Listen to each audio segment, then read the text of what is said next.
So good morning, everyone, and welcome to our discussion today with Ambassador Wendy Sherman. I'm so pleased that you all are joining us, and I'm especially pleased that Ambassador Sherman is here as well. I was just amazed to read her bio and understand and see the things that she's done in her career, and to know that it started with her MSW is just a treasure for us all to hear from her today. I want to let you know that Dean Miller's not available today. He's hoping to come by, maybe be able to pop in. But today, I'll be working with Ambassador Sherman. My name is Kaylee Benner, and I'm the Associate Dean for the College of Social Work, and welcome you today. I want to go ahead and share a little bit about some of the work that Ambassador Sherman has done. Ambassador Sherman is the Professor of Practice for Public Leadership and the Director of the Center for Public Leadership at the Harvard Kennedy School. In addition, she's a senior fellow at the school's Belfer Center for Science and International Affairs. She's also the author of Not for the Faint of Heart, Lessons in Courage, Power, and Persistence, which I definitely want to ask you about in our discussion today, and which I want to let all these students know that you'll be able to sign up and receive a free copy of this book. I think you'll find it's a good read. Ambassador Sherman led the U.S. negotiating team that reached agreement on a joint comprehensive plan of action between the P5+1, the European Union, and Iran, for which, among other diplomatic accomplishments, she was awarded the National Security Medal by President Barack Obama.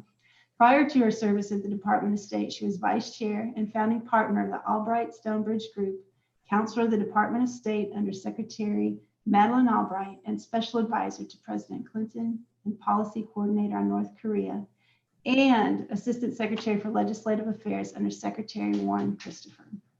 Ambassador Sherman, with her master's in social work, began her career as a director of child welfare for the state of Maryland. She served on the President's Intelligence Advisory Board, was chair of the Board of Directors of Oxfam America, and served on the U.S. Department of Defense's Defense Policy Board and Congressional Commission on the Prevention of Weapons of Mass Destruction, Proliferation, and Terrorism. My goodness, so glad to welcome you here today. Thank you for joining us. Delighted to be here with you, Dean Benner, and totally understand that Dean Miller is otherwise and importantly occupied, and delighted to have this conversation with you and try to answer some of the questions that have come in from the students of the School of Social Work at the University of Kentucky. Well, thank you so much for joining us. Can you maybe start us off by talking about how your path guided you to social work? What brought you to the profession? So I always knew that I wanted to work for social change. My parents were really my role models in that regard.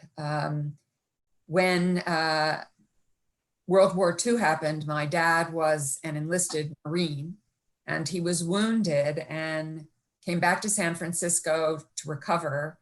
And while in uniform, he and my mom got involved with the founding of the United Nations and what ultimately became the American Veterans Committee, because they hoped that there wouldn't be war anymore. So they were at the founding conference of the United Nations back in 1945.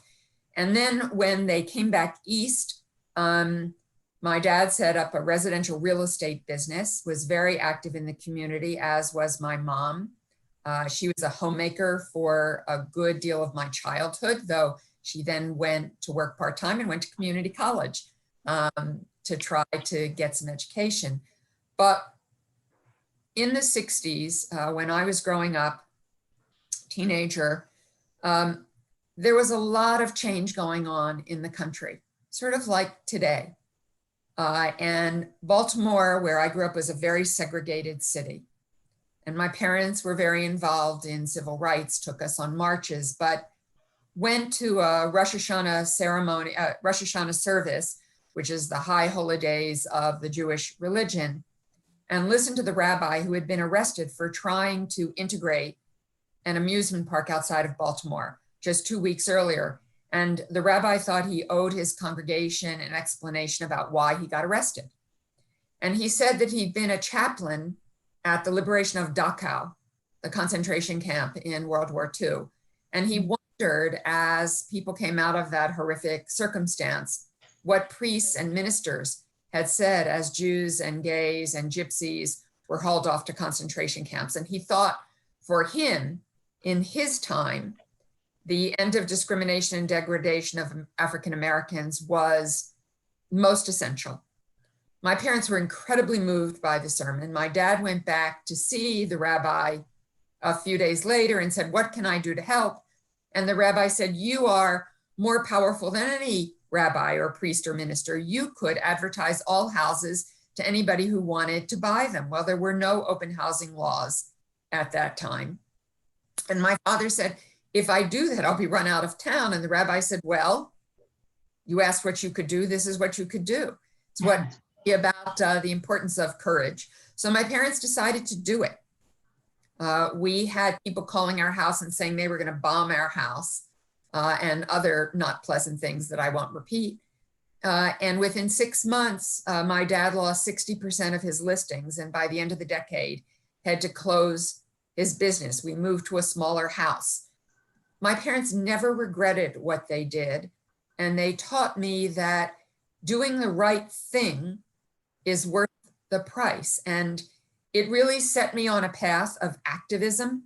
I went off to college. I started at Smith and I switched to Boston University for a number of reasons, but one of the reasons was to march against the Vietnam War. It was the start of the women's movement, the end of the Vietnam War, the Civil Rights Act, the Voting Rights Act. And I moved to Savannah, Georgia, worked in community mental health and community outreach to rural Georgia, and then came back to social work school.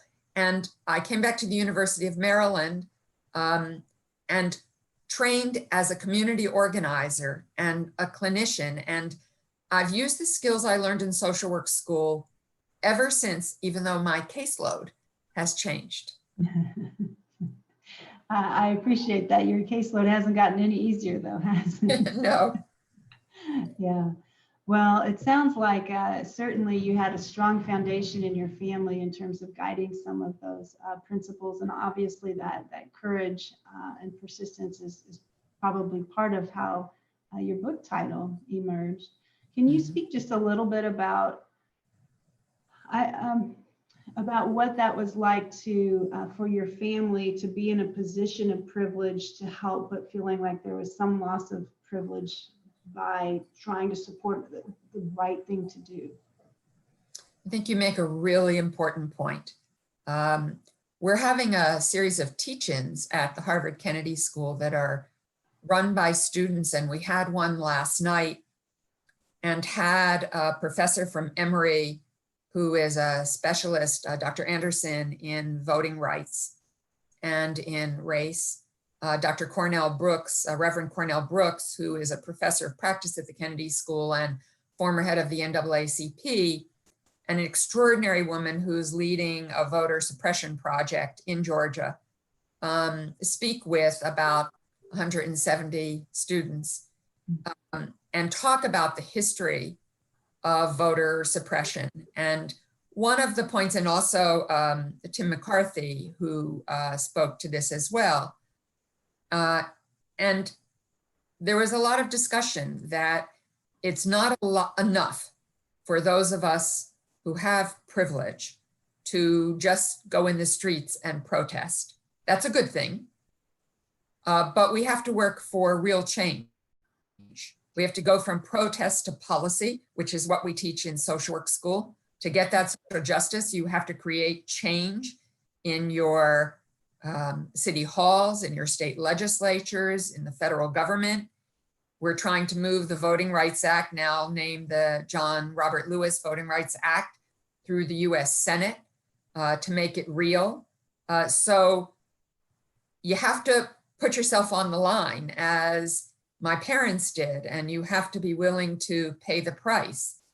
So the teach-ins this summer are for people to really listen and learn about how to create real change, not just admire the problem, and not just to protest. Important as protest is, it has to go the next step to create real change. So whatever projects there may be to stop voter suppression, to be part of them, whether that's making phone calls, text messages, working for change around voting processes, making sure that there aren't barriers to voting. This is going to be a huge, huge issue for us going into the fall election. We all have to be doing whatever we can to make sure everybody casts a vote and can cast a vote safely, and that their vote will count. Absolutely. And I appreciate you saying that. And really that point you make that it has to lead to change. It's not sufficient. You know, from you describing your parents' background, you know, that's a couple generations we're at now, right? Multiple generations extending through the birth of our country. And so real change is needed. What I'm kind of curious, you whenever you were starting as a professional social worker, you really started in the child welfare realm. I think that I think everyone learns wonderful skills in the child welfare realm. What was some of that transition for you to get to child welfare and moving on?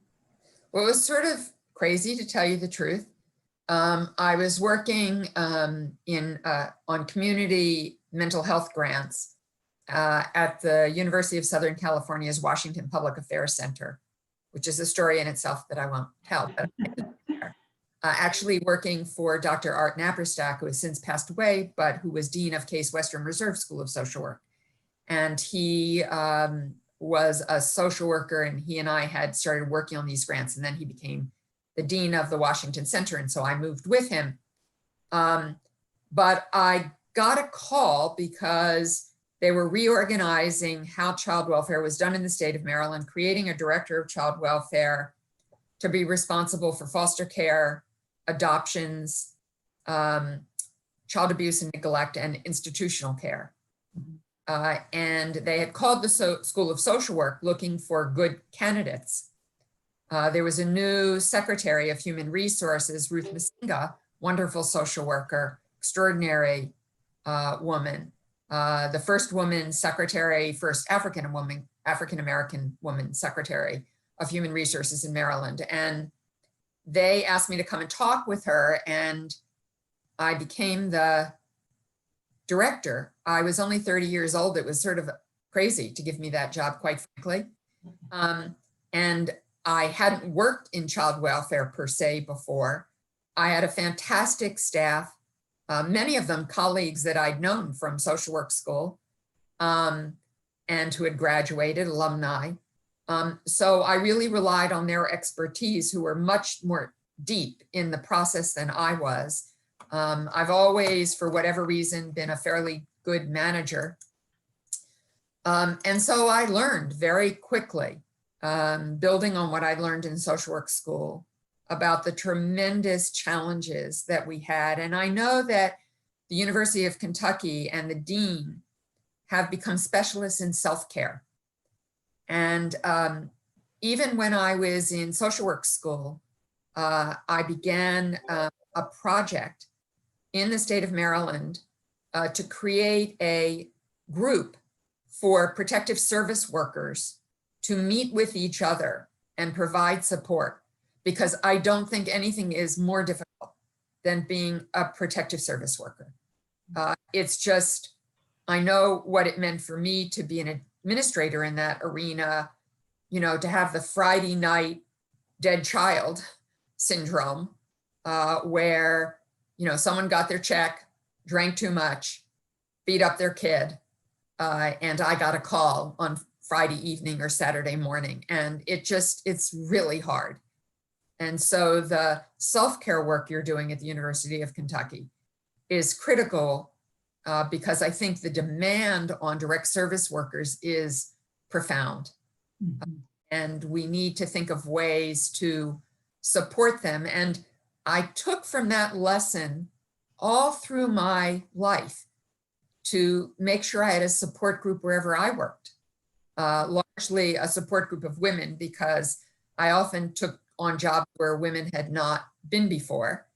And having that support group is critical to self-care, so that you have someone you can turn to validate what you're trying to do, or to tell you you're being stupid or a jerk and you need to change your ways. And I couldn't have survived all the things I've done in my life without such support groups. It sounds like that kind of that foundation by having that network already in place for you and your experience as that director of child welfare. It sounds like it really was a lesson that you carried forward in all of the things that you've done since then. And thank you for noting the self-care. I do think that that's incredibly important, and that interpersonal support's a huge piece of all of our self-care. That's excellent. Whenever we think about how just your professional direction, for you to say, to recognize the hardships of child welfare, and knowing that you negotiated the Iran nuclear arms deal, that's amazing. And so that's an incredible thing. Whenever I think about how you've negotiated with different positions than your own, positions that are perhaps even in direct contrast to your own, what would you say some of the most effective strategies are for uniting people towards a common purpose? I teach graduate students, and I tell them all to get a core set of skills that you can use in whatever you do in life. And that's what I got in social work school. As a community organizer, I learned to understand the interests of the community and all of the stakeholders. What was the objective we were trying to reach? Could we realize it? Could we realize it in a particular period of time? What would be the campaign strategy to do that? Mm-hmm. How would we move it forward? How would we make sure that everybody retains some power? Because if people don't retain power, they can't make a deal durable. It won't stick. So you have to understand the power dynamics of the group. You have to understand the power needs of each of the stakeholders at the table. And then you have to move forward in a very disciplined way, informing yourself of information that may come into the process about what step you need to take to try to reach your goal. You have to know that you may fail. You may not reach the goal the first time. You may have to persist and go back at it again. Circumstances and facts on the ground sometimes change. I learned a set of clinical skills, interpersonal skills, how to read people. And I only half joke that those clinical skills have been very valuable with both members of Congress and dictators. So those personal clinical skills have been very critical. So I've taken that skill set that I learned in social work school to child welfare, politics, to international affairs, to negotiating at the highest levels, but it's the same core set of skills that I learned in social work school. And that makes a lot of sense, that those strategies, are kind of ubiquitous across multiple populations, and because they're fundamental to all of our work. That's excellent. What about, it seems like your book kind of culminates in a lot of what we've discussed already, those kind of the toolkit that you might talk about with strategies. I'm really curious, just the title of it, to go back to the courage that you talked about, the perseverance, those values. It seems that you've also brought across all your positions. Can you speak just a little bit to what those values are, and then maybe follow up with your discussion on your toolkit? Sure. So the book is called Not for the Faint of Heart. I'll get to the subtitle in a minute, because it's really hard to create change. It's really hard to create change in a family, in a community, in a country, in the world. It's just hard. One of the things that Congressman Lewis always taught was not only to get into good trouble, but that more was going to be required, that you had to get up every day and go at it again. I think a lot of people say to me, don't you feel bad that President Trump left the Iran deal? And of course, I wish he hadn't. And I feel for the extraordinary team of people who made it happen. Sure. It's been taken away. I'm concerned for our country because I think it hasn't improved our security. But I know we have to go at it again. When World War I happened, it was called the War to End All Wars. And yet 20 years later, which is a very short period of time in history, we had World War II. So it wasn't the war to end all wars. In diplomacy particularly, one rarely gets to the end or the final positive outcome. Facts on the ground change, the world evolves, new challenges confront you. So to take on real social change, to take on real change is not for the faint of heart. It's really hard work. I think every student, social worker, student studying other things, listening to this, if they think about what they're doing, what they're trying to achieve, it is really hard work. So you can't be faint of heart, you have to go at it.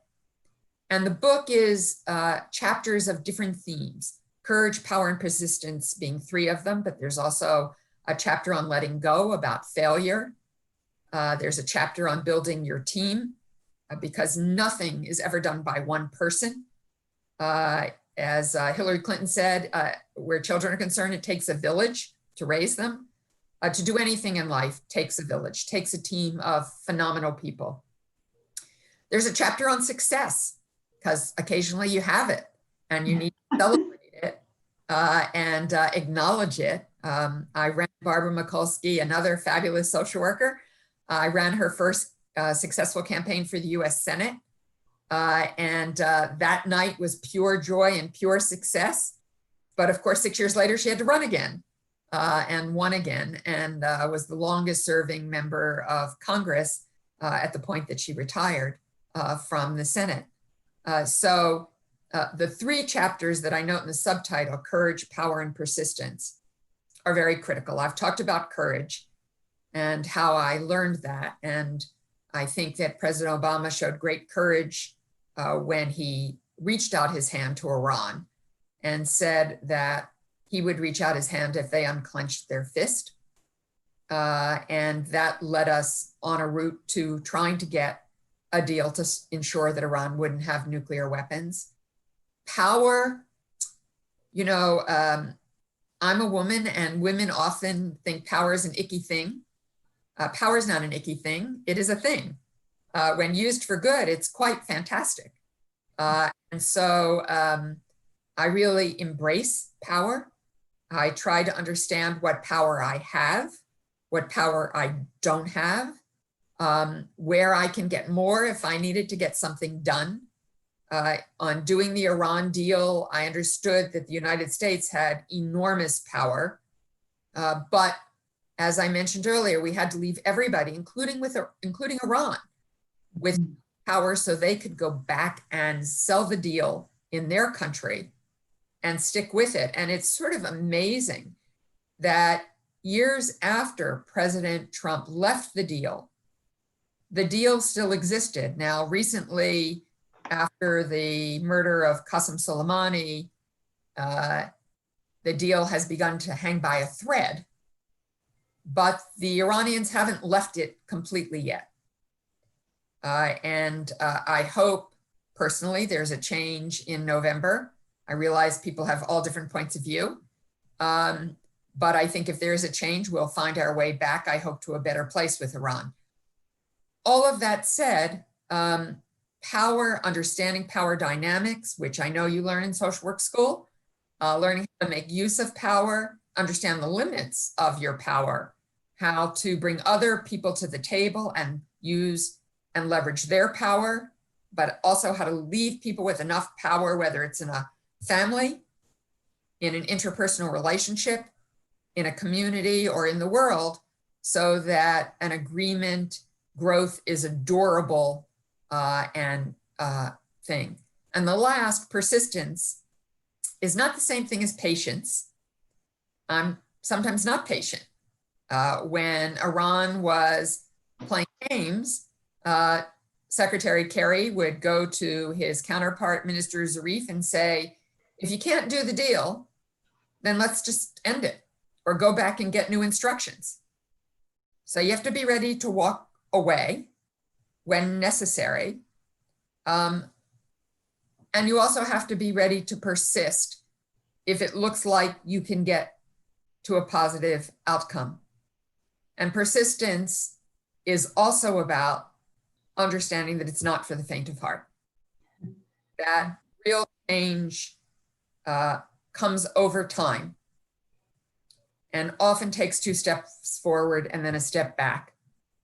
And coming back to the discussion we were having about voter suppression, and your point in the story I was telling about the 60s, how what a long history that was before it, and how we've now come to another generation and still are fighting some very tough battles, is why we all have to persist.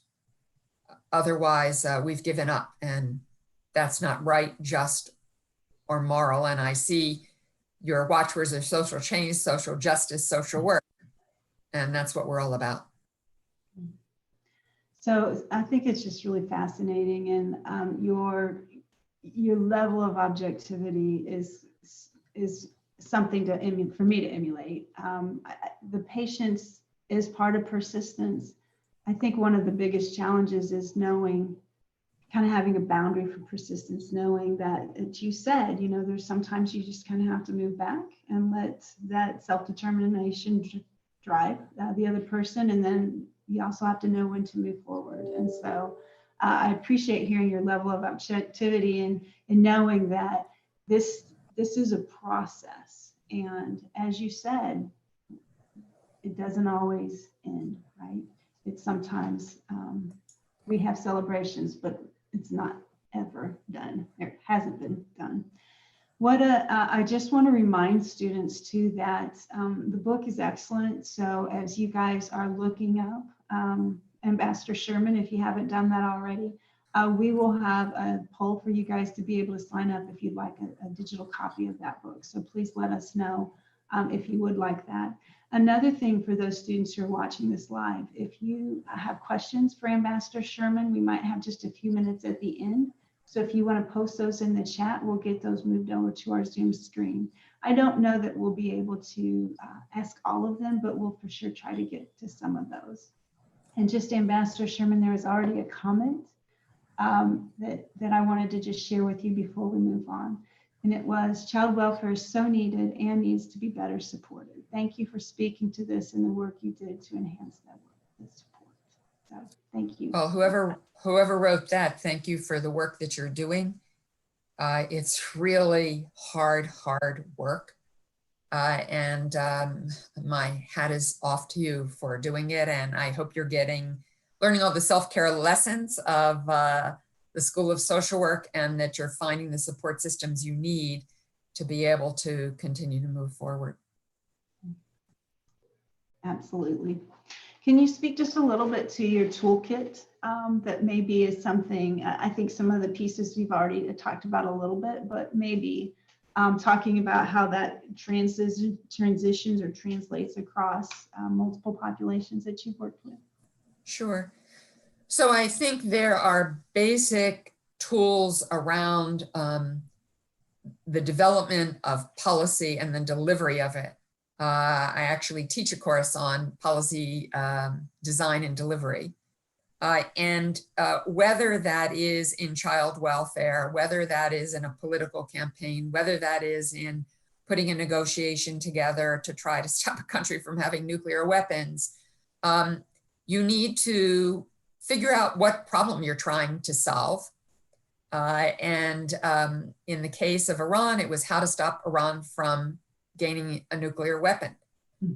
Define your problem going in, then think through what the options might be, sort through what the evidence is for those options for your way forward.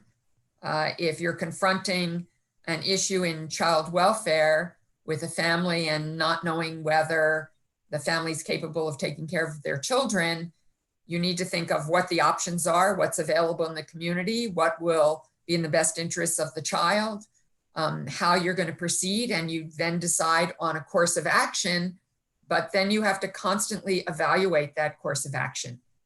just as you do in any policy, just as I did in the Iran negotiation. Are we getting there? Are we taking the right steps?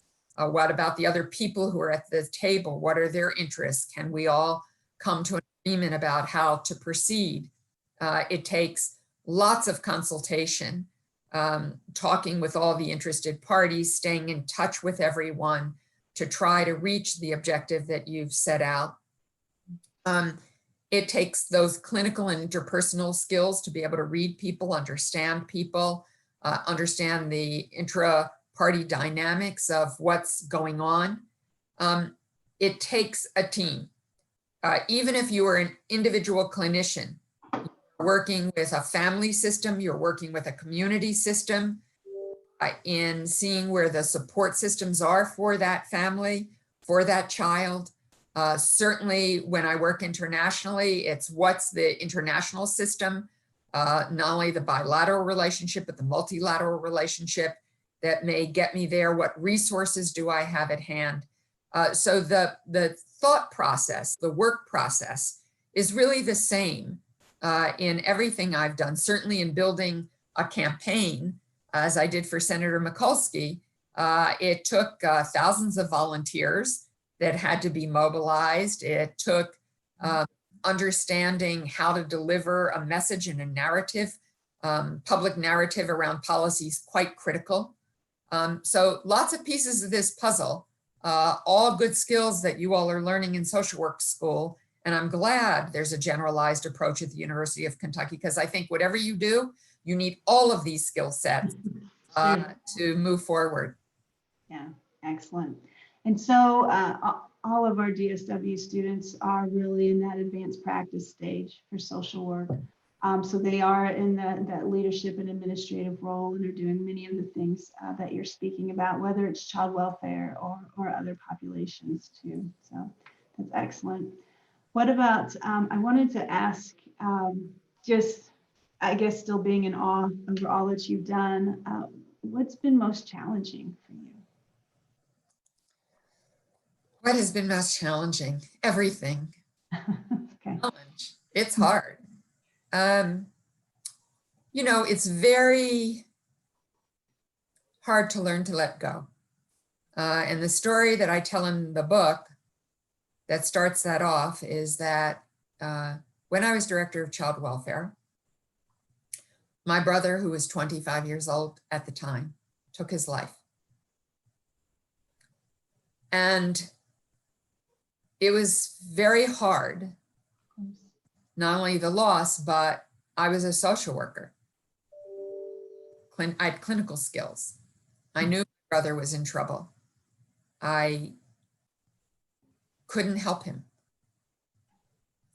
And it was a very painful lesson in understanding, and I'm, you know, a person who thinks I can do pretty much anything I put my mind to. It was a really important learning that there's things one just cannot control. And it was important in times that elections were lost, that I campaigned for. Objectives could not be reached, or were reached, and then in the case of the Iran deal, dismissed. So the chapter on letting go is really important, because we all want to feel like we have agency, that we can act. And we're certainly all experiencing that now in the time of COVID. The virus is controlling our lives. We are not controlling it, in part because we're not doing all the things we should. I do believe if all of us wore masks, social distance, washed our hands, didn't have group meetings, didn't go to bars, we'd be in a much better place in the country. But whether you agree with me or not, even doing that, this virus is not going away tomorrow. A vaccine will ultimately get here, but it will take time. Then we have to decide who gets it. How's it distributed? What about poor countries that won't be able to afford it? What happens to them? What's the equitable distribution? How do we make sure there is justice in how the vaccine is used? So learning to let go and then making the best of those circumstances, as we're all trying to do in this time of COVID, as we are doing online right now, trying to find the upside of that. I said to my staff at the Center for Public Leadership, the one good thing about when we have Zoom staff meetings is I see everybody's face. I also see that they have dogs and cats and children. And, you know, makes us all realize that we have full lives. It's not just what we see at work. There's much more to each of our lives. So we have to see the positives in the situations in which we have no control or very little. I think that's a very hard lesson. I learn it every day, because every day, particularly in this time of COVID and racial injustice and economic disparity, there are frustrations every single day. Mm-hmm. And we all have to figure out how to manage them. I appreciate you sharing that situation with us. And it is just a good reminder too, that so much of our professional challenges are compounded and supported as well by things that are going on personally too. And we just can't separate them at all. I wanted to kind of follow up on what you were talking about in terms of challenges and what our nation has been experiencing, not just recently, but again, since its inception.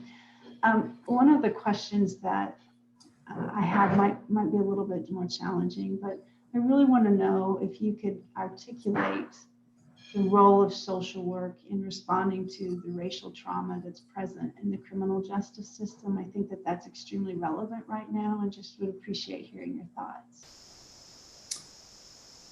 When I went to social work school at the University of Maryland in the early 70s, we were required to either take a course or take an exam to exempt a course on institutional racism. This is in the 1970s, when there was an understanding at the University of Maryland School of Social Work that if you did not understand institutional racism, you could not be an effective social worker. You could not understand the challenges that people of color faced. Whether you were doing clinical social work, community organizing, administration, macro, micro, whatever you want to call it, you would not be an adept social worker without understanding those dynamics. I think it is essential. And, you know, the data is absolutely clear. We know how many people in prisons went through foster care. Huge number. So we need to look at our foster care system and figure out what needs to change about it. And some of what needs to change about it goes back to institutional racism in how we deal with families, how we deal with families of color, what we expect, how we can support families, how we can support kids in foster care so that they don't end up in prison. Mm-hmm. You know that teenagers who have problems, if you're white, you're more likely to end up in a mental health system. If you're Black, you're more likely to end up in a prison system. We have to unpack that. That's just wrong. That's just wrong. There is an enormous amount of work to do here, enormous. Desmond Meade, who was a felon in Florida, served his time, came out, went to community college and law school, pushed and organized all over Florida, saying to people, have you ever made a mistake? And sure, every family has made a mistake. Someone in their family's had a problem, a drug problem, got in trouble with the law, couldn't get something done. Everybody's made a mistake. He said, so people who end up in jail, if they paid their time, shouldn't they be able to vote? And he got Amendment 4, working with lots of other people, through the Florida legislature.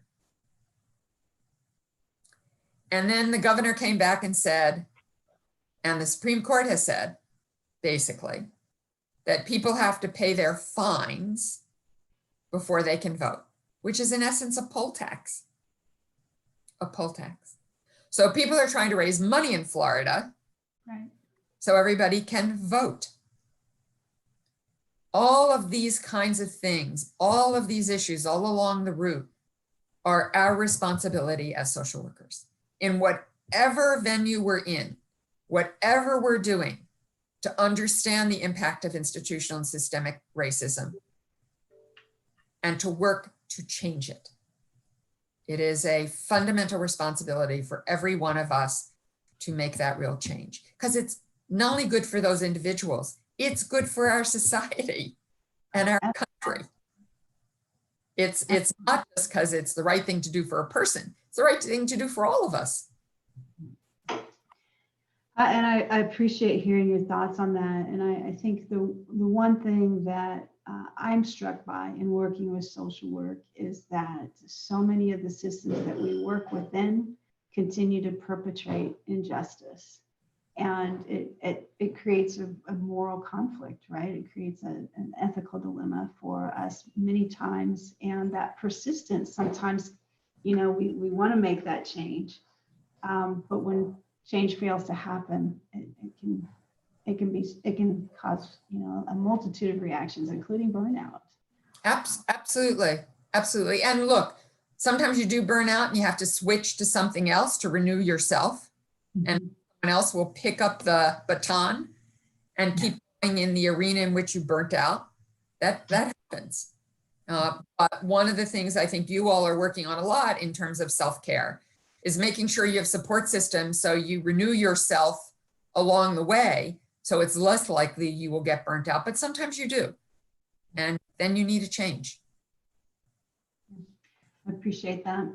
We have just a few questions from YouTube, so I'm going to switch to those questions from our students that are watching this live. So one is from Stephen Fuller, and it's actually asked a couple different ways, but Ambassador Sherman, for someone who's looking to enter the political arena, what would you identify as a good starting point? Oh, a good start is working in a local election where you are making phone calls, licking envelopes, though probably less of that right now, sending text messages,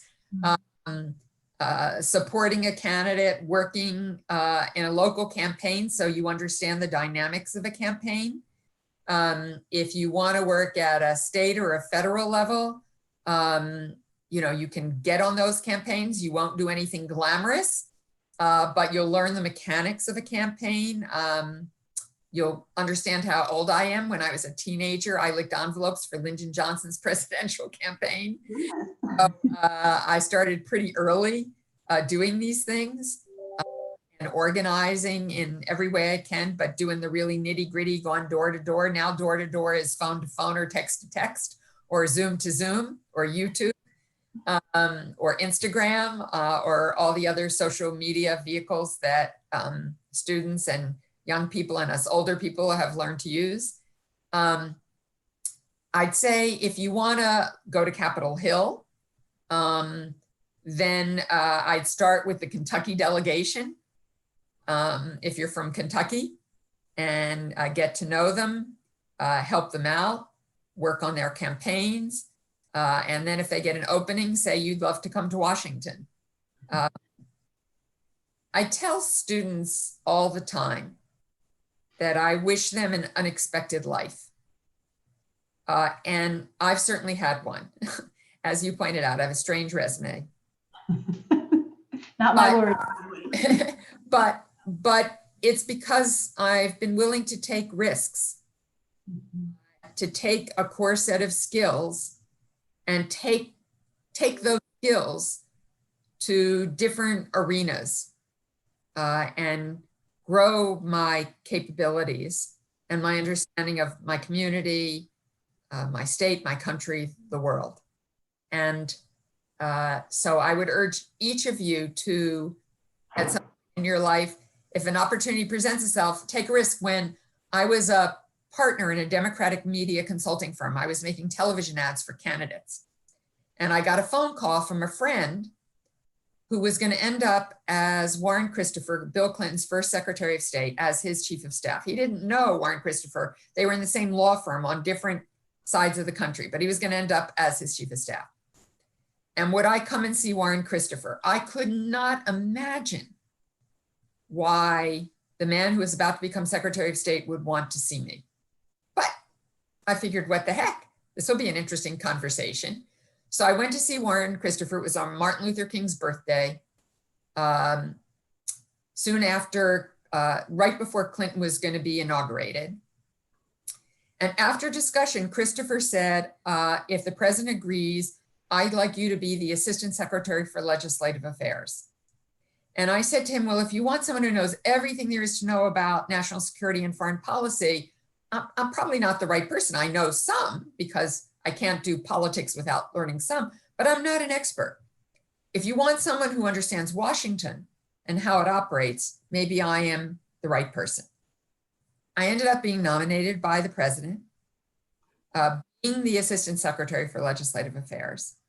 And I've done national security and foreign policy ever since, which landed me ultimately, because I was the Undersecretary for Political Affairs, which is the political director in our country, as being the team lead on the negotiations with Iran. But if you'd asked me when I was Director of Social Work, Director of Child Welfare, or when I was running campaigns, whether I would have been sitting across from Iran working on a nuclear deal, I would have laughed at you. So I wish you all an unexpected life too. Yeah, I love that. And I really think that risk is your second edition of You're Not for the Faint of Heart, adding that to it. I think that's good, good advice. What, just as a follow-up to that, it looks like somebody had a question on Todd Palmer. Does Ambassador Sherman have insight to share about how to improve civil discourse, considering all the turmoil that's occurring at myriad levels in our society and world? We're spending a lot of time thinking about this issue. I have a call about this afternoon, actually. It starts really one-on-one with each other. One of the things you learn in social work school is active listening, to really listen to someone, to, if you disagree with them, to really listen and understand their point of view. It doesn't mean that any of us endorse hate or violence, but people think differently. I don't agree with the people who support Donald Trump, but I understand how some of them came to support him. They felt left out and left behind. Their communities were changing. Their job possibilities were changing. They were scared of that change. The people moving into their community didn't look like them, didn't go to their church. Social change was happening rapidly. Technology was changing rapidly. They felt like they'd lost power, place, honor in their communities and their families. So I can listen really hard and try to understand. I know that we may never agree, but let's see what we do agree on. We agree that we need to have jobs for people whose job situation has changed. So what should we do about that? What policies can help solve that problem? If people are afraid that they're going to lose their privilege, then how do we help people understand that sharing power does not mean you lose your place? That it is important to share the space in which we live. that there are greater forces like climate change that will affect all of us, particularly those who do not have resources. This is all really hard, and we are at a very divided time in our country. But I do believe we can get through it. My guess is it will take some years for that to happen, because we have gone through rapid technological and social change, and that's a terrifying thing for a lot of people. And we have to help people in the best way we can to navigate that change, while helping those who are gaining power to be thoughtful about those who feel like they are losing it, and make sure that we leave them with enough power to be responsible members of the community and understand that the change that's happening is happening. We need to embrace it. We will be a majority minority country, probably even yet in my lifetime, and my lifetime shorter than most of you listening. So that's just real life. So how can we make that a productive change and make it a good thing for all of us? Thank you. Marilyn Sales had asked a question that I think you actually answered with that response, but she had a follow-up. Are you hopeful that this younger generation, for example, Black Lives Matter, will have lasting social change and impact on improvement with social justices against people of color? Yeah, I am thrilled to see protests.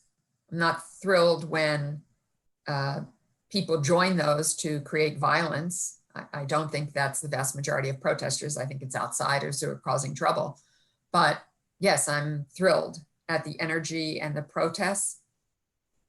Just like I was thrilled at the millions of women who marched around the world the day after President Trump's inauguration. I know it's going to be a disruptive time. I know for me and everyone else who's white, it will be at times quite uncomfortable. Mm-hmm. We need to lean into the uncomfortableness and understand and listen. It's why we're doing the teach-ins, to really listen and understand and learn what change is needed and how we can really support that change, be in solidarity in actions as well as standing up for and with. So yes, I'm hopeful, and I see the energy in the students that I teach. The reason I came to the Harvard Kennedy School, I left Washington to do it, and I had a very fine life in Washington, but came in part because I was asked to be the director of the Center for Public Leadership, and I think we have a deficit of public leadership, not only in our country, but around the world. And half of the students at the Kennedy School are from other parts of the world besides the United States. It's a very diverse graduate school, and to help people learn the skills they need to be principled, effective, and just public leaders was a mission I thought was quite important. That's what you all are going to be, principled, effective, just public leaders, policymakers, social workers, administrators, organizers, and it's really critical. Absolutely. I have a question here from Laura Escobar-Ratliff. You've talked openly about supporting women in an arena that is dominated by men. What wisdom would you offer us to intentionally support and use our power to amplify all marginalized voices?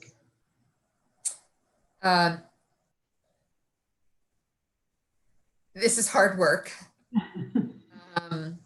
It never ends. Here I came to the Harvard Kennedy School. One of the other reasons was there are 11 research centers at the Kennedy School at Harvard. Before I came, there was only one headed by a woman, the Women in Public Policy program. I was recruited in part, I'm sure, because I was a woman, which was fine. And now there's a third. There aren't enough women faculty. There are not enough faculty of color. It is a hard road, particularly in academia, where tenure makes it hard until people retire to change the complexion the gender of a faculty. So this effort never ends. Wherever you are, having a support group is critical. I have a support group now of other women faculty at the Kennedy School. I try to be in solidarity with caucuses or groups of both students and faculty of color who are trying to change that complexion as well. So wherever you are, whatever you do, in whatever venue, it is work that is quite critical. I was tweeting the other day when there were some critical comments about Kamala Harris, who's one of the possible candidates for vice president, that she should have had remorse after she took on Vice President Biden in an early debate. Nobody would have asked a guy candidate to have remorse. They would have said that was a tough political strategy, let's move on. So it was ridiculous in the first instance. And second, there's no woman who has tried to move forward, who has not been discouraged, who has not been disrespected, who has not been disheartened. When President Clinton was looking at his second Secretary of State, some guys in the White House made a comment to the Washington Post that Madeleine Albright was second tier. We all went nuts who were friends with Madeleine. And I think including the First Lady, Hillary Rodham Clinton. And as a result, in part because of that stupid comment, we all organized, and Bill Clinton named the first woman Secretary of State in our history. So it's an ongoing effort, but one that is part of our life's work. There are many things that are part of life's work. This is one of them. So keep going in every venue. Never be afraid to speak up. People around me know I'm a pain in the ass sometimes, pardon me, because I will point these things out and ensure that we try to move forward. That's our job, moving forward with social change and social justice with the skills that you're learning in social work. Excellent. Thank you so much. I know that we are bumping our time, so we won't be able to get to any more student questions. I think your talk today was about that courage, power, and persistence too. It seems like it exemplifies your life. It's such an apt book title for you. I feel like there's so much more to learn from you. I'm sad to have our time end, but we appreciate your time today and all the things that you shared with our students and have left available for them too. I'm sure that it's thought-provoking and we'll carry them forward, not just through their DSW career with us, but also through their social work career and professional life. Thank you so much for your time today. I'm grateful that you spent some time with us, and I hope that the rest of your journey is just as unexpected. Thank you. I appreciate it. And thank you very much for your good questions, for the student and community questions, and give my best and good wishes to Dean Miller and to all of you who are learning this skill set. You have great work in front of you, hard work, support each other, help each other, be kind to each other. And I wish you all the best. Wonderful. Thank you so much, Ambassador Sherman. Thank you.